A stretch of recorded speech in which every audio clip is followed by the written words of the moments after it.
Saudações, nobres ouvintes do podcast Sem Esperança.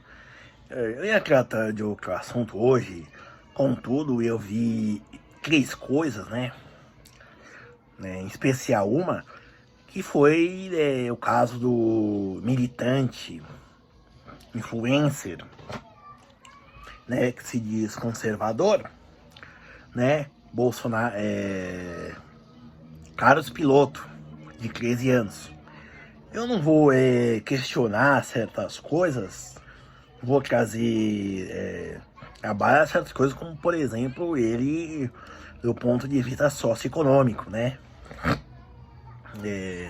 eu acho que isso em si não é a questão que eu quero tratar. O que eu quero tratar é a questão dos ativistas políticos, de hoje.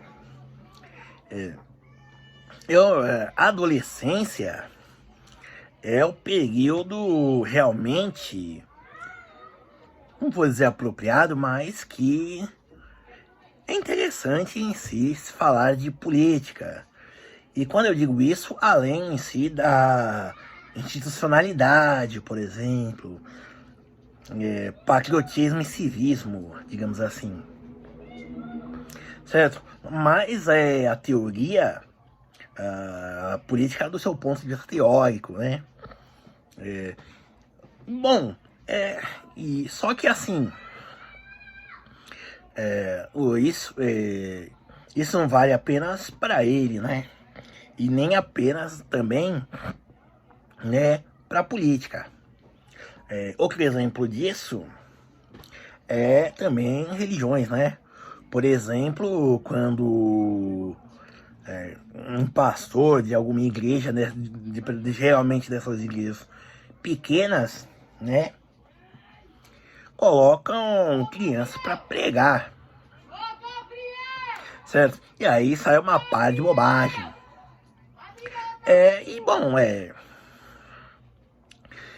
Por que eu digo isso? Quando na adolescência, esses ativistas, vou falar em especial políticos, eles não têm, a gente não se tem profundidade, certo? Não é errado falar sobre política, certo? Seja do ponto de vista teórico quanto prático. Contudo, assim, eu acho que para não passar vergonha, assim, se evite falar, certo? É uma coisa interessante, porque isso daí, eu vi uma entrevista do Carlos Piloto, e a entrevistadora falou: olha, eu vendo você, eu queria te dar uma bala, assim, Uma entrevista muito ruim, diga essa passagem. E doce. E aí, ela falando, depois de ouvir você, eu quero te dar uísque charuto, Falou brincando. Mas bom, e entre outras coisas, por exemplo, ele falou, o socialismo não funciona. Ela perguntou, mas por quê? Porque o socialismo não funciona. Ele não tem profundidade. Certo? Isso daí, é um fetichismo também, que se tem tanto das crianças quanto dos adolescentes de se afirmar como adultos, independentes, certo? E que ficou pior ainda com redes sociais. E se você for observar o conteúdo no Instagram dele, é basicamente ele reproduzindo conteúdos que a gente já encontra na internet, dispersos, certo? Não tem nenhuma problematização, nenhuma nada, e realmente não vai ter. Realmente não vai ter, porque ele não tem conhecimento teórico, não tem embasamento teórico, e provavelmente não vai correr atrás disso, certo?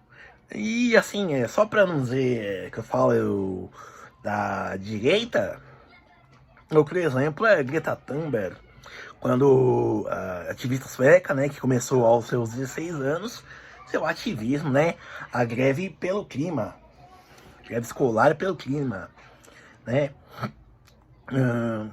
e isso, né, e aí agora, aos 20 anos, perguntada sobre questões climáticas, né, por um repórter, ela ficou sem respostas, né, sobre questionamentos como, por exemplo, do preço do gás, né, da crise energética que assola a Europa, né, em decorrência da guerra da Rússia contra a Ucrânia. E ela ficou sem respostas, né, limitou-se a dar um sorriso de Mona Lisa. E assim, se você for olhar também os posicionamentos dela, continuam também nessa mesma superficialidade, né? Nesse mesmo mimetismo, né? De simplesmente repetir os assuntos que falam, que são falados, né? Certo? Por outros ativistas, né? Bom, não vou também entrar na discussão se a questão global é real ou não. Não vem ao caso. Mas assim, ela realmente também não tem profundidade. Certo? E isso também vale para outros tipos de ativistas por aí. Certo? Então assim, por exemplo, se você quer, na minha opinião pelo menos, se você quer parecer intelectualizado, leia algo, pelo menos livros curtos dos teóricos políticos, né, para você não, por exemplo, artigos da Wikipédia, que tem gente que só nem lê nem um preâmbulo dele, para não ficar com cara de bobo no momento da discussão, né? Certo? Realmente, né, nosso tempo que a gente tem um horror vacui, né? A gente precisa sempre ter a gente não suporta o som do silêncio, que é necessário para boa leitura. Então, assim, realmente difícil. Bom, e outro assunto que eu achei fiquei encafifado, né? Foi uma publicação no Instagram da revista Clipe. Infelizmente, eu procurei no site deles para ver se tinha uma matéria completa, né? Mas no caso não tinha, era só a publicação no Instagram. E falava sobre gerascofobia e etarismo, né? E ela falava, bom, na verdade ela falava muito sobre medo de envelhecer, né? E assim, né? Porque as pessoas têm medo de envelhecer, né? Certo? Primeiro porque, assim, né? Envelhecer é algo associado à morte, né? A nossa fim, né? Por mais que as pessoas possam acreditar realmente em algo além túmulo, né? Fica aquele ditado, todo mundo quer ir pro céu, mas ninguém quer morrer. Certo? Também tá a velhice também é algo associado como se diz, a debilidade, a debilidade, a dependência, a falta da saúde e por aí vai, certo? Por mais, então realmente há esse medo, é um medo justificado. Claro que assim, você entrar em crises de pânico, ansiedade, depressão, também é trevoso, né? No mínimo, realmente já chega ao nível de ser uma doença. Mas, né? Entretanto, certo? E também está feio, né?